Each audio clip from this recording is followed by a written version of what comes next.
Bienvenue au domaine familial Joseph Melot, dont les origines remontent en 1513.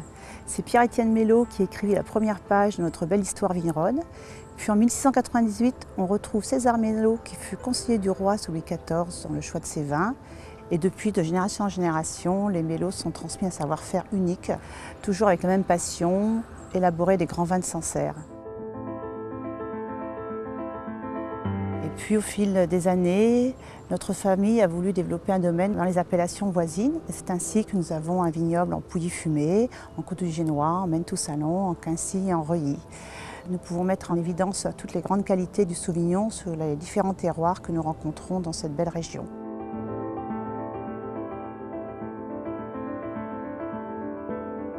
Nous sommes ici dans le vignoble de Sancerre qui s'étend sur près de 2900 hectares. Il est planté à 80% en Sauvignon blanc pour les Sancerres blancs et à 20% en Pinot noir pour les Sancerres rouges et rosés. À l'ouest de Sancerre, en direction de Bourges, nous trouvons le vignoble de Maine-Tout-Salon qui s'étend sur près de 550 hectares. Il est planté à 65% en Sauvignon blanc et à 35% en Pinot noir. À l'est de Sancerre, sur la rive droite de la Loire, se trouve le vignoble de Pouilly-Fumé qui s'étend sur près de 1400 hectares. Il est planté en monocépage le Sauvignon blanc, mais il y a une petite enclave de 30 hectares de chasselas pour la production du Pouilly-sur-Loire.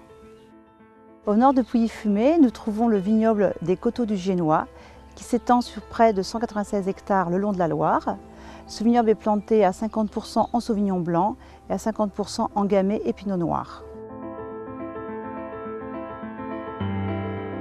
Sur Sancerre, autour du Piton, on est sur des terroirs à silex, cailloux. À l'ouest de Sancerre, on est plus sur des argilo-calcaires. Et de l'autre côté, on est sur des terres blanches, caillottes, petits cailloux. Sur le Pouilly-Fumé, on retrouve aussi des argiles à silex, ainsi que des calcaires et des terres blanches. En général, sur les terroirs à silex, on a des vins qui sont fins et élégants. Et sur les terroirs argile, on a des vins qui sont un peu plus puissants.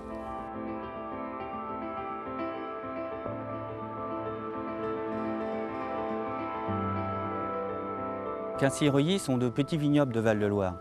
Quincy est une appellation qui s'étend sur 260 hectares répartis sur 2 communes, Quincy et Brinet, où il y a une trentaine de vignerons. C'est une appellation monocépage, plantée exclusivement en Sauvignon blanc. Quincy a été la première appellation du Val-de-Loire à obtenir son AOC en 1936. Car l'origine du Sauvignon en France et dans le monde se trouve aux alentours de Quincy. Il fut apporté en fait par les moines de l'ordre de Cîteaux à l'abbaye des Femmes de Beauvoir. Reuilly, c'est une appellation qui s'étend sur un peu plus de 210 hectares, répartie sur 7 communes entre l'Indre et le Cher. Il y a environ une trentaine de vignerons. C'est une appellation qui possède les 3 couleurs de vin. En blanc, c'est le Sauvignon blanc, qui représente environ 50% de l'encépagement. En rouge, le Pinot noir, qui représente 30%. Et un rosé, c'est le Pinot gris, qui fait la particularité et la typicité des vins de Reuilly. Sur les vignobles de Quincy-Reuilly, qui sont sur le bord du Cher et de l'Arnon, on est plus sur des sables graveleux ou des sables argileux pour le Quincy et des argiles calcaires ou des marnes pour le Reuilly. Donc sur les sables, on retrouve des vins fins et fruités et sur les argiles un peu plus charnus.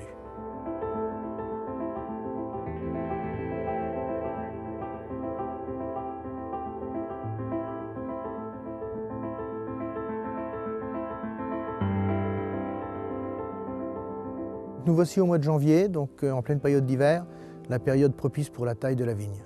La vigne est une liane, donc elle a besoin d'être taillée pour pouvoir réguler ses quantités de raisin. Il existe 3 types de tailles homologuées sur le vignoble. Donc la taille guyot simple, celle qu'on pratique le plus, la taille cordon de Roya et la taille guyot double. Sur cette vigne-ci, on pratique la taille de guyot simple. Donc on laisse une baguette d'un côté de 8 œils et un courson de 2 yeux. Le but c'est de garder de la vie des 2 côtés du pied pour éviter que les maladies s'installent sur le pied.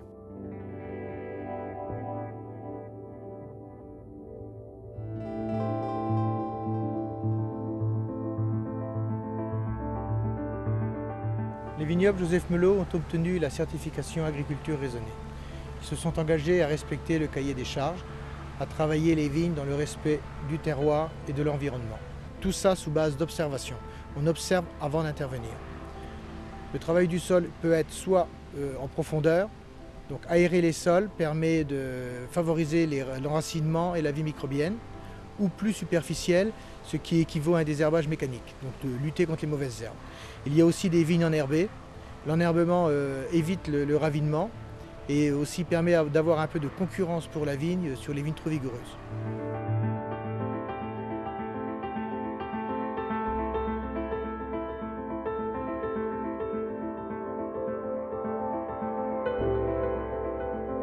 Les vendanges se déroulent généralement fin septembre.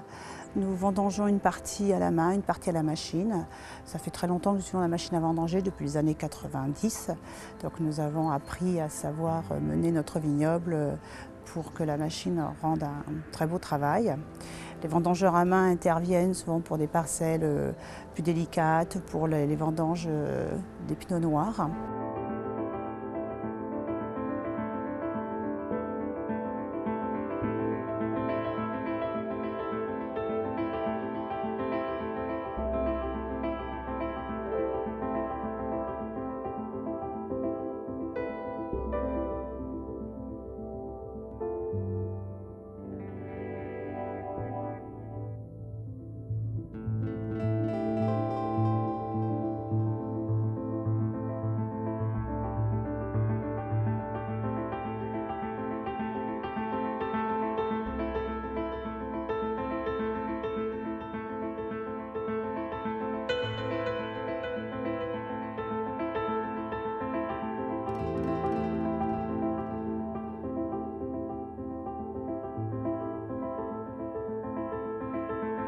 Nous sommes ici dans notre cave historique et familiale de Joseph Mello, qui est estimée du XIIe siècle. Elle s'étend sur 3 niveaux. Nous y vinifions et élevons nos cuvées prestige.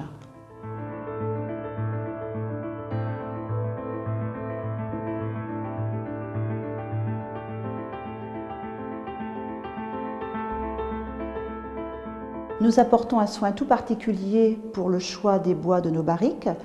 Celles-ci sont fabriquées à partir de chênes provenant de nos forêts régionales, à savoir la forêt des Bertranges, située près de la Charité-sur-Loire, et les forêts d'Allogny et de Saint-Palais, situées dans le Cher.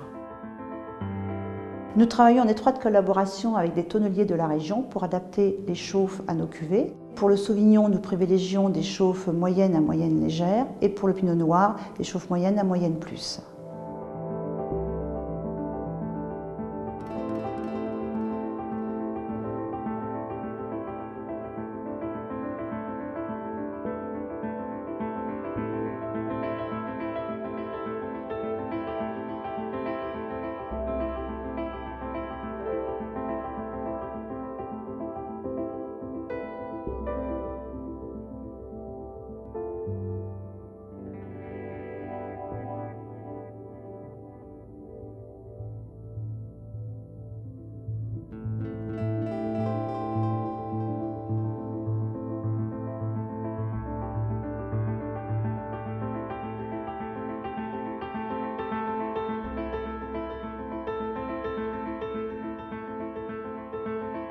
Chez Joseph Mello, nous avons eu très tôt une réflexion sur notre démarche environnementale.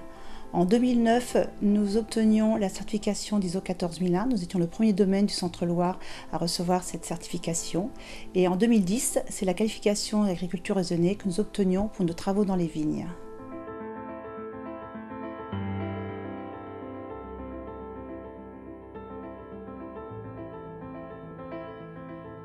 Nos engagements chez Joseph Mello: économiser nos ressources, respecter la biodiversité, respecter les éléments, l'eau, les terroirs.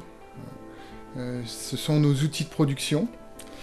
Et nous sommes fixés un objectif, baisser nos émissions de CO2 de moins 5% par an. Joseph Mello est validé BRC grade A depuis 2007. C'est un standard de qualité qui nous permet d'avoir une sécurité alimentaire sur tous nos produits. On a en effet une traçabilité qui nous permet d'aller du pied de vigne jusque dans nos bouteilles chez nos clients. Et à tout moment, on peut le vérifier grâce à 2 logiciels.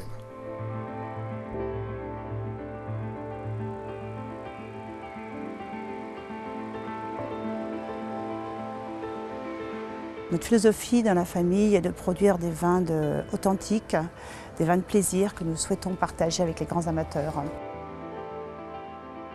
C'est une belle richesse puisque nous pouvons mettre en évidence le Sauvignon sur chacun des terroirs de cette belle région et ainsi avoir un beau partage de notre savoir-faire que nous exportons dans près de 40 pays dans le monde.